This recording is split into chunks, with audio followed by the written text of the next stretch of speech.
السلام علیکم ورحمۃ اللہ وبرکاتہ۔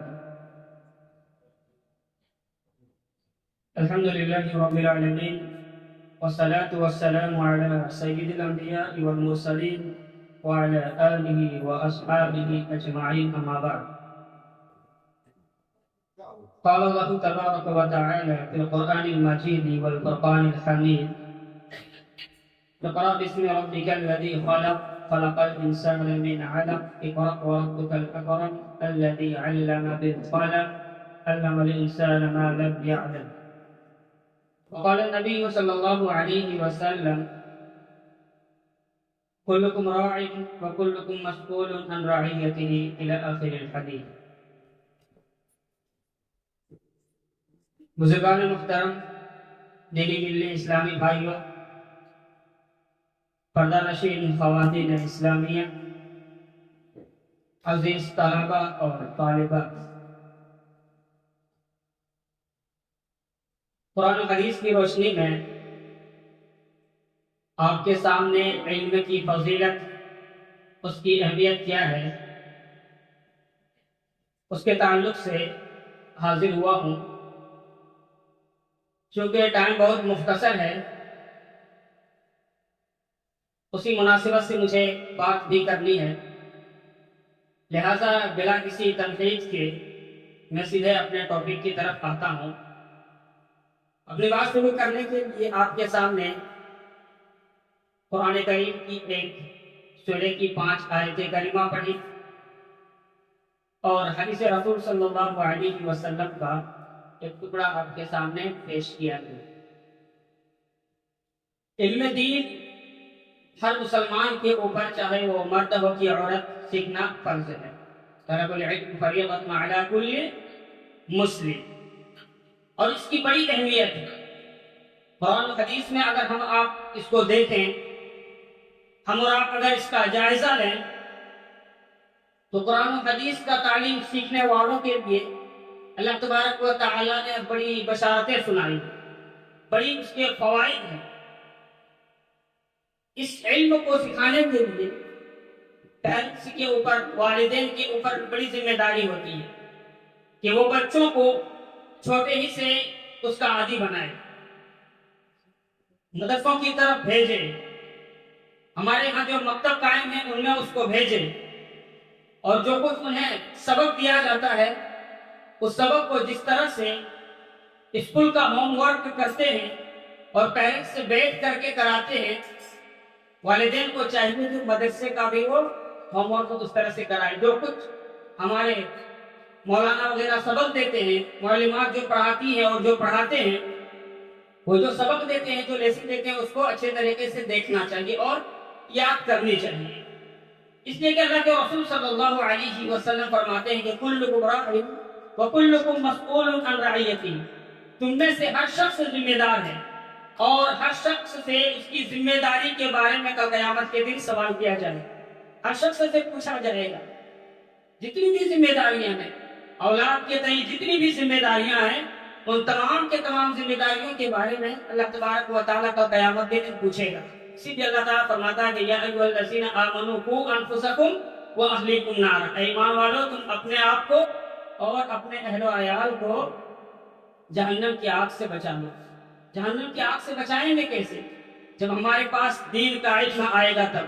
کوئی بھی شخص عبادت کب کرتا ہے، عبادت کی طرف کب جاتا ہے؟ جب اس کے پاس اس کا علم ہو۔ اگر علم ہی نہیں ہے اور وہ عبادت کی طرف جا رہا ہے تو وہ ایسی عبادت کر رہا ہے جس کا شریعت سے کوئی تعلق نہیں ہے۔ ہوتا ہے نا ایسا؟ مثال کے طور پر نماز میں ایک رکعت میں ایک رکوع ہے نا، ایک مرتبہ رکوع کرنا ہے۔ اب اس کے پاس علم نہیں ہے کہ کس طرح سے رکوع کرنا ہے، رکوع میں کیا پڑھنا ہے، کیسے پڑھنا ہے، رکوع میں کیسے جھکنا ہے، تو پھر وہ عبادت کیسے ہوگی؟ بغیر علم کی عبادت نہیں ہوتی ہے۔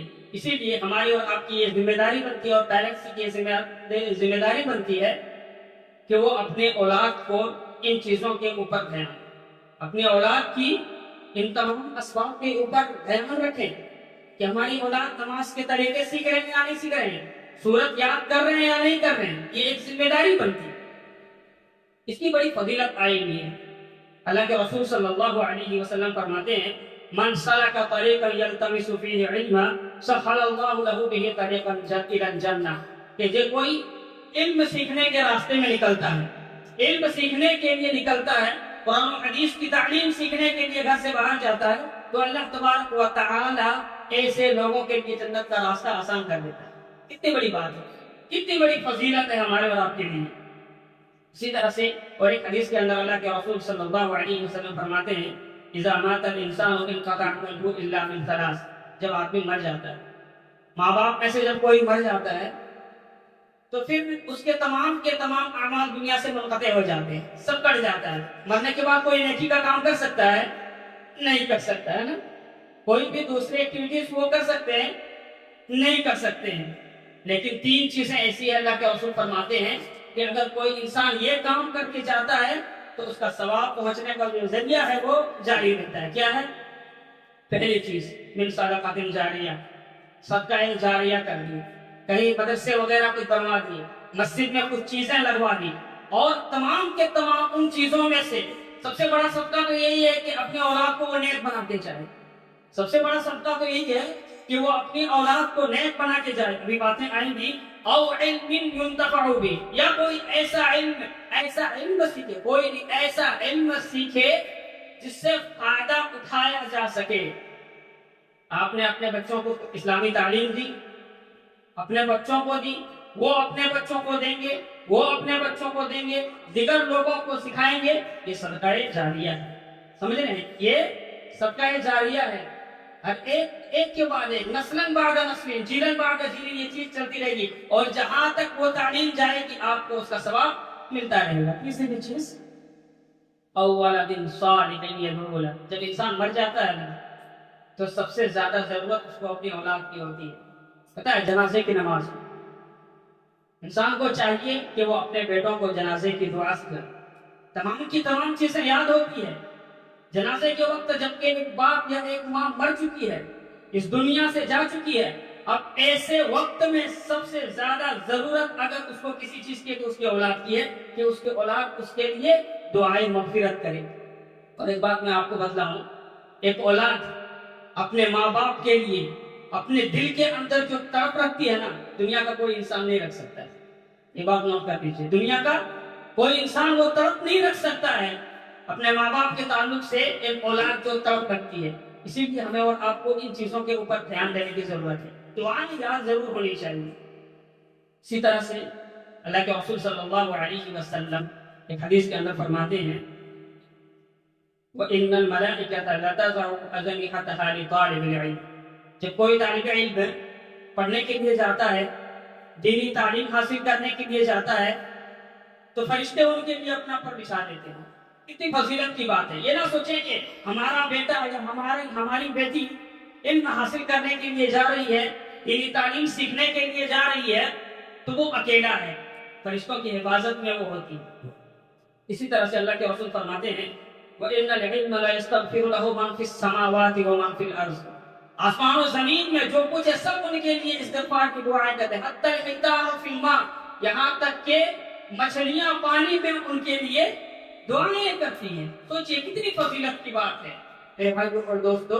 اسی لیے ہمیں اور آپ کو دین کا علم سکھلانے کے لیے اپنے بچوں کو کبھی بھی ہیزیٹیشن محسوس نہیں کرنی چاہیے، ہچکچاہٹ محسوس نہیں کرنی چاہیے کہ کیا سیکھے گا بچہ کیا نہیں سیکھے گا۔ نہیں، دین کا علم سکھانا ہے تو سکھانا ہے، ورنہ پھر عقیدے میں بگاڑ آ جاتا ہے۔ ایک واقعہ آپ کو میں امام احمد بن حنبل کا سناتا ہوں۔ وہ 10 سال کے تھے۔ ایک ماں کے لیے بہت بڑا سبق ہے اس میں۔ وہ 10 سال کے تھے، کہتے ہیں حفظتنی القرآن وانا ابن 10 سنین۔ امام احمد بن حنبل کہتے ہیں کہ میری ماں مجھے قرآن سکھایا کرتی تھی۔ سکھا کون رہی ہے؟ دیکھ رہے ہیں، ان کی ماں اس کو قرآن سکھایا کرتی تھی۔ اس وقت میری عمر صرف 10 سال تھی۔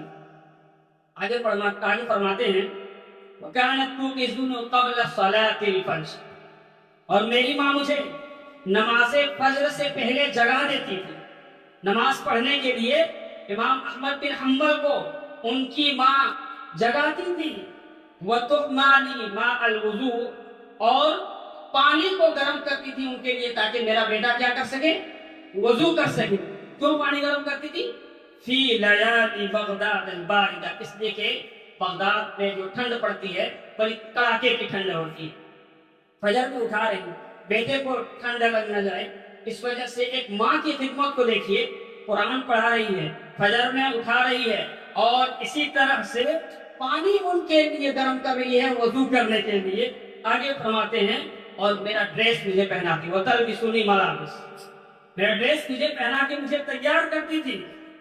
ثم تتوضا وتذهب ثم تتوضا وتذهب معي بدرس العلم، اور مجھے ڈھانپ لیتی تھی جب مسجد میں لے کر کے جاتی تھی تو لبعد المسجد وظلمات الطريق، اس لیے کہ پہلی بات تو یہ ہے کہ میرے گھر سے مسجد دور ہے، دوسری بات راستے اندھیرے ہیں، اجالے نہیں ہیں، اس لیے میری ماں مجھے اچھے طریقے سے ڈھک لیتی تھی. تتغطا کا مطلب ہوتا ہے ڈھک لینا، چادر وغیرہ سے ڈھک لیتی تھی. اور علم کو سیکھنے کے لیے میری ماں مجھے مسجد تک لے جا کے چھوڑتی تھی. ایک ماں کے لیے اس کو بہت بڑا سبق، کتنی محنت کر رہے ہیں دیکھیے. لہٰذا آپ کے بچے جب کبھی کوئی شرارت کرنے لگے، مدرسے میں نہ جانے لگے، تو ان کو پیار سے سمجھا کر کے، بجھا کر کے، اچھے طریقے سے نصیحت کر کے، ان کو اپنے گود میں لے کر کے بسا اوقات اور ان کے سروں پر اپنے ہاتھ کو پھیر کر کے پیار اور محبت کے انداز میں آپ لے کر کے جائیں، اس کا بڑا فائدہ ہوگا.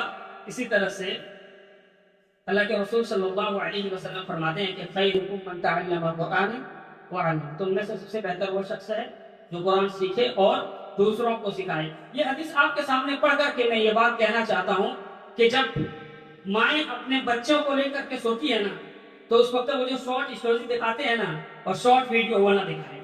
بڑا گندا اثر پڑتا ہے بچوں کے ذہن میں. بچوں کا جو دماغ ہے، بچوں کا جو ذہن ہے، بالکل یہ وائٹ پیپر ہے. جو لکھو گی آپ، جو لکھوا دو گی وہ لکھ لیں گے. سمجھ رہے ہیں؟ جو لکھواؤ گی آپ اس چیز کو وہ لکھ لیں گے.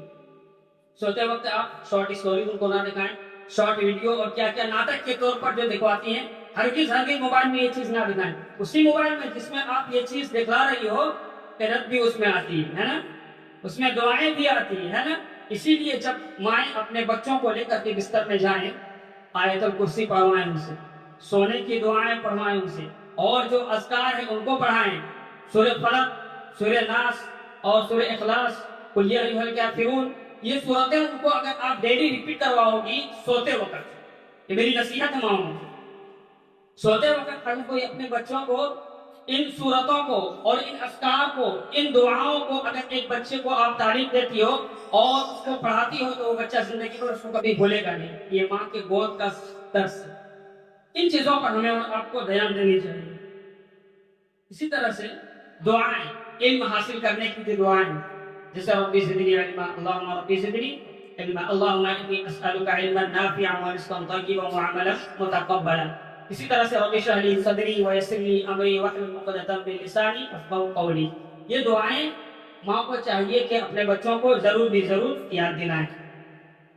تو اس طرح سے آپ کے سامنے قرآن و حدیث کی روشنی میں علم کے تعلق سے کچھ باتیں رکھی گئی، امام کے اقوال بھی آپ کے سامنے بیان کیے گئے. تھوڑی سی بات مجھے توحید کے اوپر بھی کرنی ہے. توحید ہماری زندگی کا سب سے اصل سرمایہ ہے. جس کی زندگی میں توحید نہیں، اس کی زندگی بیکار ہے. اس کی زندگی اللہ اور اس کے رسول کے نزدیک اطاعت والی زندگی ہے، بیکار کی زندگی ہے. کیونکہ جب بندہ توحید پرست نہیں ہوتا ہے تو وہ شرک پرست ہوتا ہے. بندہ جب توحید پرست نہیں ہوتا ہے تو وہ شرک پرست ہوتا ہے. اللہ تبارک و تعالیٰ کو چھوڑ کر کے کسی اور کے در پہ جا کر کے اپنے سر کو جھکاتا ہے. ان چیزوں سے ہمیں اور آپ کو بچنی چاہیے. اللہ تبارک و تعالیٰ نے کئی آیتیں توحید کے تعلق سے نازل کی، کئی آیتیں کہ فلانے سے دعا نہ مانگی جائے، اور اسی طرح سے فلانے کے پاس ہاتھ نہ پھیلایا جائے. اللہ کے رسول صلی اللہ علیہ وسلم کی کئی ایک احادیث میں یہ سارے کے سارے تذکرے آپ کو ملیں گے. کچھ آیتوں کو آپ کے سامنے پڑھ کر کے اس کا ترجمہ کر کے اپنی بات کو ختم کرتا ہوں، کیونکہ ٹائم جو مجھے ملا ہے وہ بہت ہی مختصر تھا. جیسا کہ پہلے آپ کو بتایا گیا، پہلی آیت اللہ تبارک و تعالیٰ قرآن مجید کے اندر ارشاد فرماتا ہے، یا ایھا الناس ضرب مثل فاستمعوا له ان الذين تدعون من دون الله لن يخلقوا ذبابا ولو اجتمعوا له. اللہ تبارک و تعالیٰ لوگوں سے خطاب کر رہا ہے کہ اے لوگوں، تمہارے لیے ایک مثال بیان کی جا رہی ہے، اس مثال کو تم کیسے سنو؟ فاستمعوا لہ، استماع کا مطلب ہوتا ہے کسی چیز کو غور سے سننا، ایک تو ہوتا ہے سمع، اس میں جب زیادتی ہو جائے حروف کی تو پھر کیا معنی ہوتا ہے؟ غور سے سننا کسی چیز کو۔ اللہ تعالیٰ کہہ رہا ہے کیا؟ اے لوگوں غور سے تم سنو جو بات اور جو مثال تمہارے سامنے بیان کی جا رہی ہے۔ یہ کیا ہے؟ ان الذین تدعون من دون اللہ، کہ بے شک جو لوگ اللہ تبارک و تعالیٰ کے علاوے کو پکارتے ہیں، لن یخلقوا ذبابا ولو اجتمعوا لہ، اگر وہ سارے کے سارے جمع ہو جائیں تو پتہ ہے ایک مکھی بھی پیدا نہیں کر سکتا ہے، ہرگز ہرگز نہیں، ایک مکھی کو بھی پیدا نہیں کر سکتا ہے۔ اور آگے اللہ تبارک و تعالیٰ نے فرمایا کہ وَإِن يَسْلُبْهُمُ الذُّبَابُ شَيْئًا لَا يَسْتَنقِذُوهُ مِنْهُ، اور وہ مکھی، وہ مرے ہوئے مردوں سے جس سے مانگتے ہو، اگر اس سے کوئی چیز چھین لے تو پھر وہ ریٹرن اپنے طرف دے بھی نہیں سکتا، اس کو نہیں مانگ سکتا، اس سے نہیں دے سکتا، اسے نہیں چھین سکتا ہے۔ آگے فرمایا ذو الفقار هو المطلوب، طلب کرنے والا جس سے طلب کیا جا رہا ہے، یہ دونوں کے دونوں نہایت ہی کمزور ہیں، بہت ہی زیادہ کمزور ہیں۔ یہ آیت کریمہ ہمیں اور آپ کو اس بات کی سبق دیتی ہے کہ ہمیں اور آپ کو اللہ تبارک و تعالیٰ کے علاوہ کسی اور کے سامنے دست دراز نہیں کرنی چاہیے، اپنے ہاتھ کو نہیں پھیلانا چاہیے۔ اللہ کے رسول صلی اللہ علیہ وسلم صحابہ کرام کو کیسے تعلیم دیتے تھے کہ اگر جوتے کا تسمہ ٹوٹ جائے اور وہ بھی مانگنا ہو تو کس سے مانگو؟ اللہ سے مانگو، ہے نا؟ تمام کی تمام چیزیں کس سے مانگنی ہے؟ اللہ تبارک و تعالیٰ سے مانگنی ہے۔ بھروسہ کس کے اوپر؟ اللہ کے اوپر۔ امیدیں کس سے؟ اللہ تبارک و تعالیٰ سے۔ دعائیں کس سے مانگنی ہے؟ اللہ تبارک و تعالیٰ سے۔ جب بندہ مومن بیمار ہو جائے تو بیماری کی شفا کی دعا کس سے مانگنی؟ اللہ تبارک و تعالیٰ۔ ابراہیم علیہ السلام کے بارے میں اللہ نے کیا کہا؟ وَإِذَا مَرِضْتُ فَهُوَ يَشْفِينِ، جب میں بیمار ہوتا ہوں تو وہی مجھے شفا دیتا ہے۔ کون؟ اللہ تبارک و تعالیٰ کی ذات ہے۔ اسی طرح سے اور ایک آیت کریمہ اللہ تبارک و تعالیٰ نے اس آیت کریمہ کے اندر ارشاد فرماتا ہے وَالَّذِينَ تَدْعُونَ مِن دُونِهِ مَا يَمْلِكُونَ مِنْ قِطْمِيرٍ، کہ جو لوگ اللہ تبارک و تعالیٰ کے علاوے کو پکارتے ہیں وہ قطمیر کے بھی مالک نہیں ہیں۔ قطمیر سمجھتے ہیں؟ قطمیر کھجور کے گٹھلی کے اوپر ایک وائٹ دانہ ہوتا ہے، وائٹ کور ہوتا ہے، اس کو قطمیر کہتے ہیں۔ بالکل باریک سی جھلی ہوتی ہے۔ بتائیے اللہ تبارک و تعالیٰ کے علاوے کو جو پکارتے ہیں وہ اس کے بھی مالک نہیں ہے، تو پھر جو لوگ اللہ کے سامنے جا کر کے سر جھکا کر کے اولادیں مانگتے ہیں، اپنی منتیں پوری کروانے کی کوشش کرتے ہیں، بھلا بتائیے کبھی ایسا ہو سکتا ہے؟